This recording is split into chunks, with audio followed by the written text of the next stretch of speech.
gold becomes pure only after several times. Similarly, tapas is the process through which we can experience who we really are. We are these souls, places of bliss, having this body. We are the souls. That is what we could experience through tapas. On a day-to-day basis, we spend our energy in 3 types of ways. Karmas. One is sharir karma, next is vak karma, and then manas karma, body, speech, mind. And that is physical activity, the words we speak, and the thoughts we carry. Verse 14 talks about the penance, the tapas of the body, sharir tapas. It says, Devadvija Guru Prajna Pujanam Shaucha Marjavam Brahmacharya Mahimsacha Shariram Tapa Uchyate. Worshipping, honoring gods, the twice born, teachers, the wise, and having purity, cleanliness, straightforwardness, celibacy, non-violence, all these are called body tapas, austerity of the body, sharir tapas. When we're talking about honoring the gods and the divine and doing puja, puja here is used as more than just offering rituals. Okay? Puja here is doing seva. Okay? Using this body as a vehicle to serve. Serving others is serving God. So work becomes worship. Every activity is done in this spirit, and every activity can become an offering to God for the good of the world. That is the purpose of honoring gods here. And in the 9th chapter, Krishna says, Yat karoshi yadashnasi yad juhoshi dadasi yat tat tapasyasi kaunteya tat kurushva madarpanam. So he says, whatever you do it as an offering to me. Okay? So that is what honoring gods here means. Then comes honoring the dvijas, the twice born. Again has deeper meaning here. The deeper meaning is that first we are born in this physical birth through our mother's wombs. But the second part is a spiritual birth.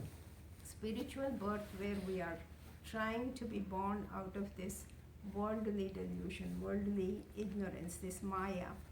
So it's through evolution it happens. It's not just a ritual that we follow.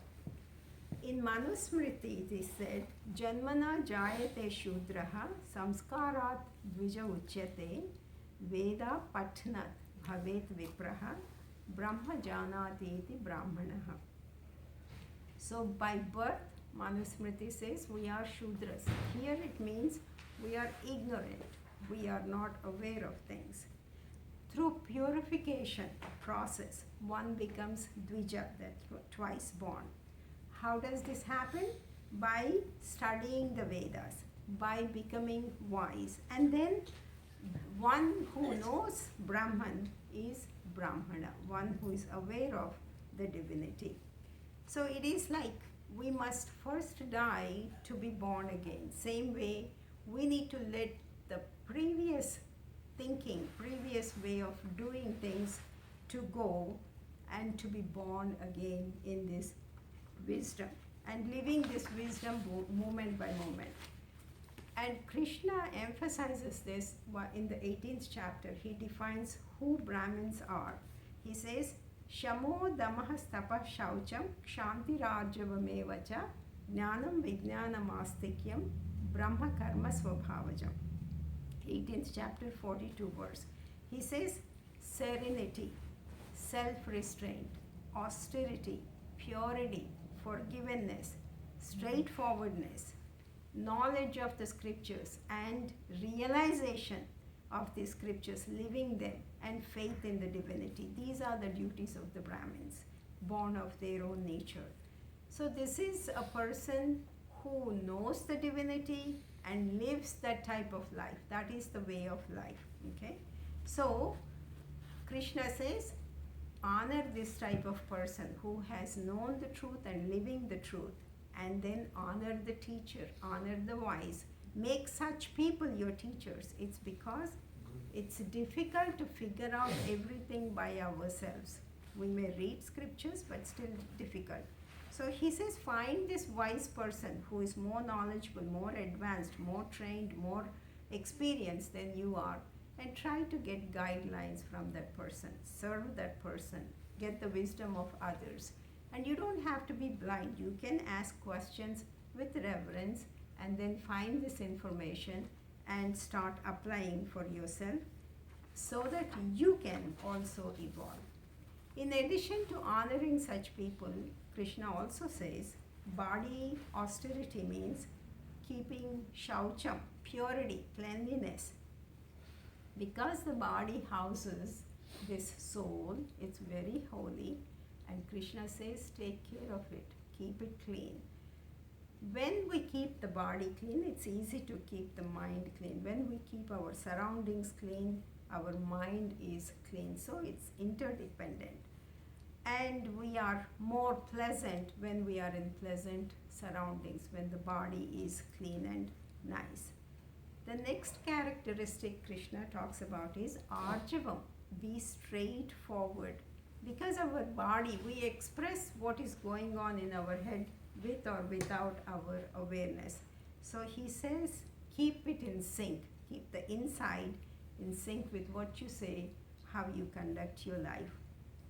Develop positive body image. Okay? Smile when you talk to others.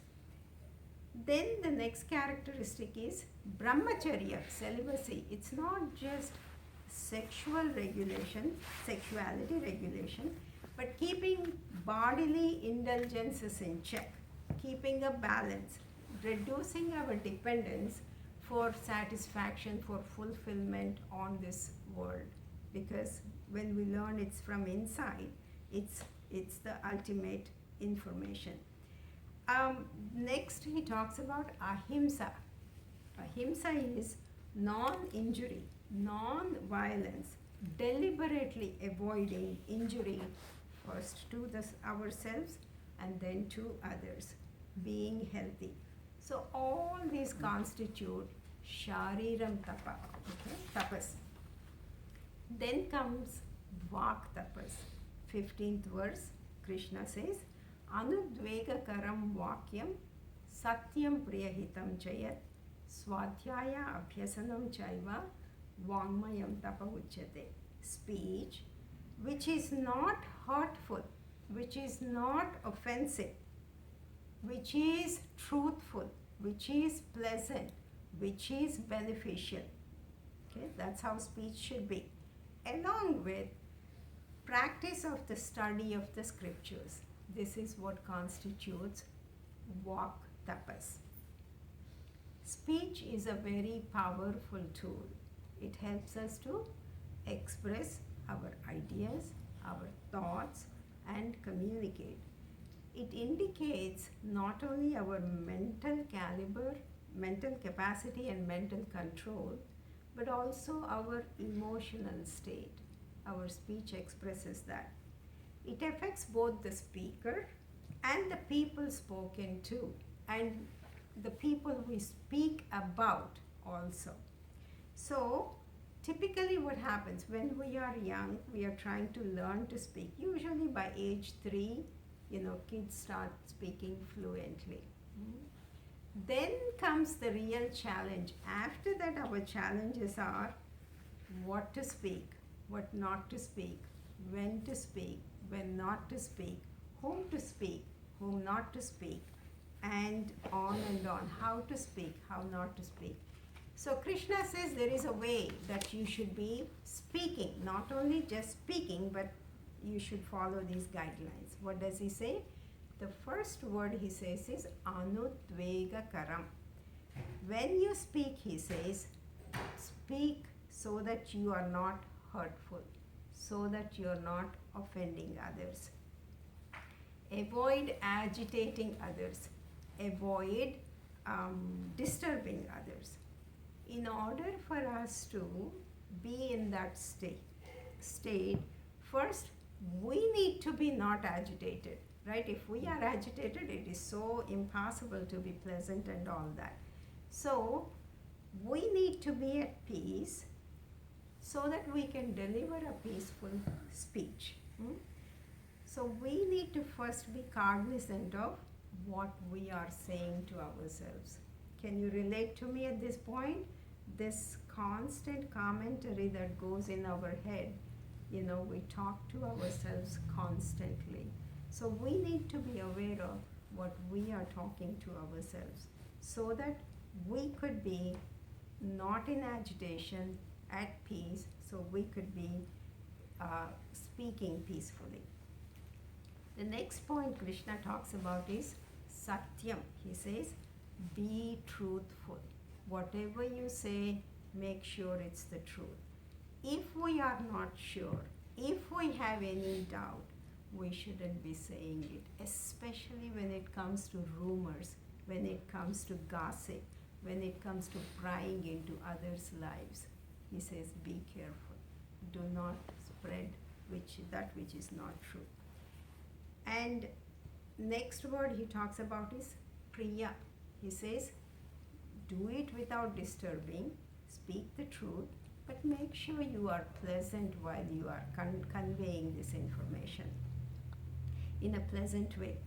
Do it with love, do it with care. Even harsh truth, we can convey it more effectively when we are doing it in a kind way. If we could taste our words, would we say them? Is one of the ways people say, think about the words we are saying. Try to say sweet words, Krishna says. Be thoughtful. Don't just blabber out. Think about what you're about to say and how it's going to affect others. The last point he makes is hitam. Finally, is it beneficial? Whatever I'm saying, is it going to be of help? Is it going to be for the welfare of the people I'm talking to, the people I'm talking about, or ideas I'm talking about?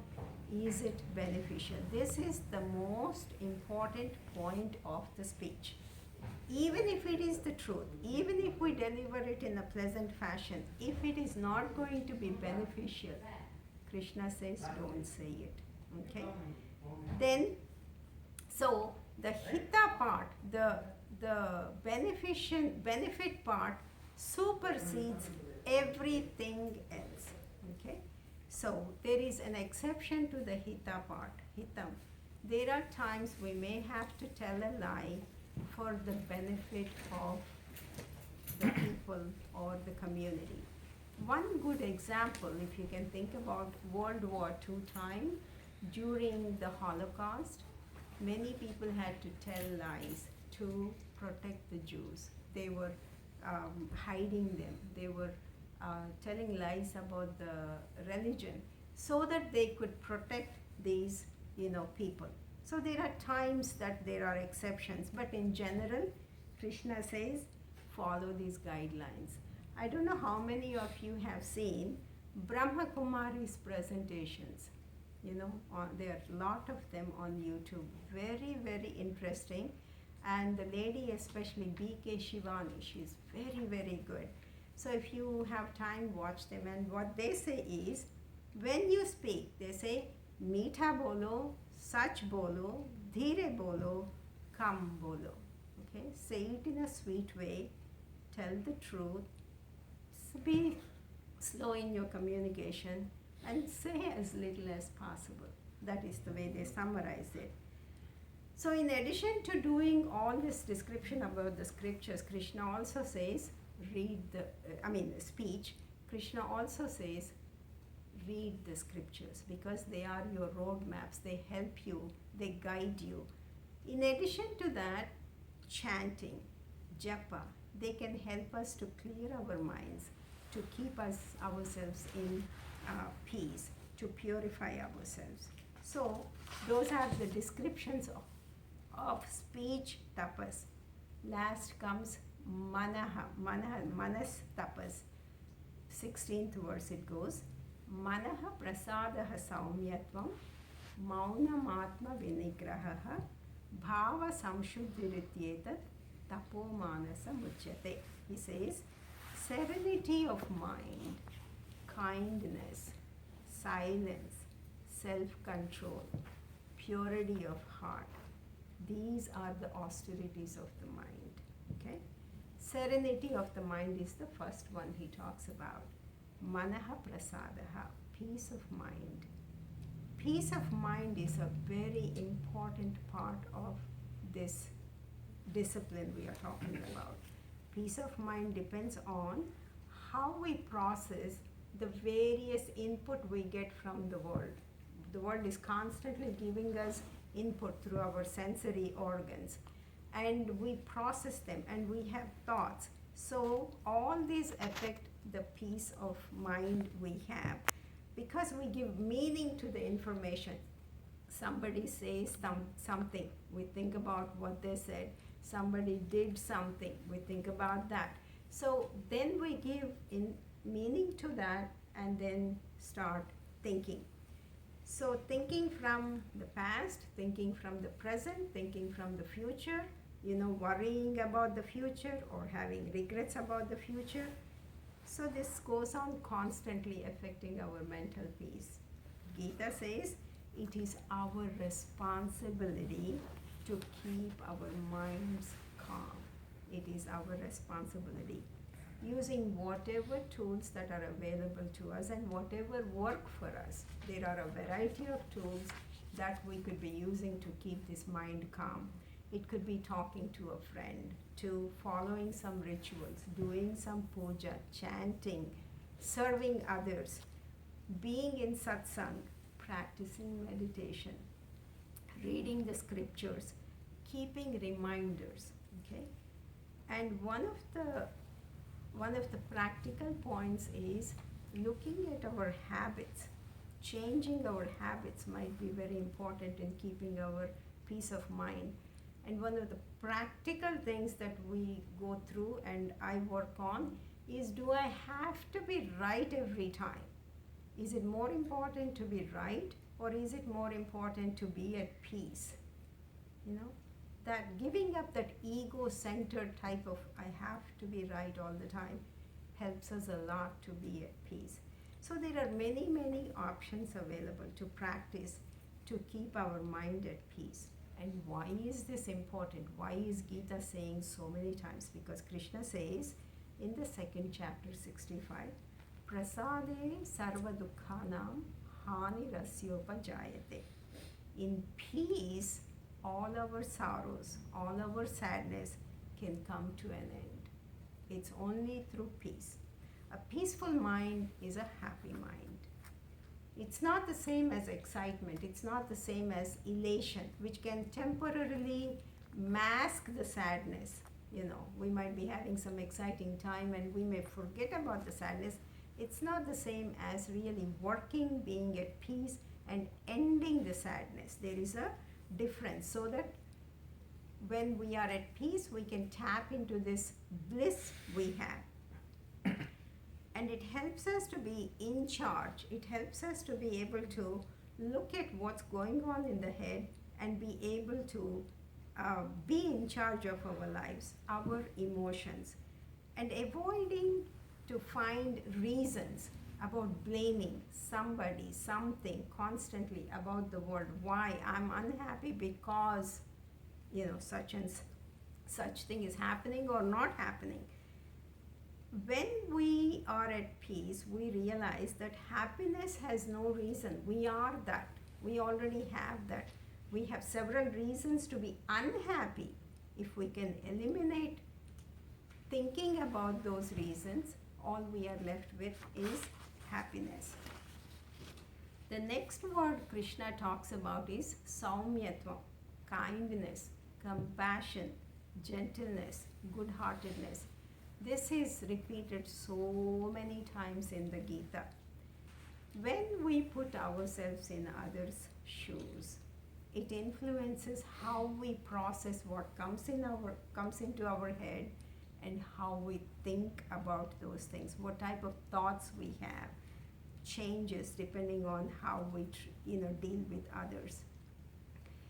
So when we are patient and kind, when we are soft and considerate, when we get into this mode of understanding others' points of view, it not only influences the others, but influences us more.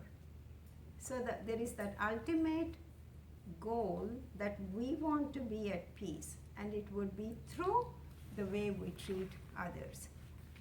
So we get the benefit. Another point Krishna talking about mental exercises, maunam, silence. It's not just the silence of the speech that he's talking about here, even though some interpret that we should be speaking in moderation and avoid unnecessary speech, which does not hurt. But I think Krishna is talking about here is the silence of the mind. What we are, earlier I was saying what we should be cognizant of what we are talking about to ourselves, this constant chatter that goes on in our head. We talk to ourselves, and most of the time it's associated with emotions. And we are busy judging people, judging situations.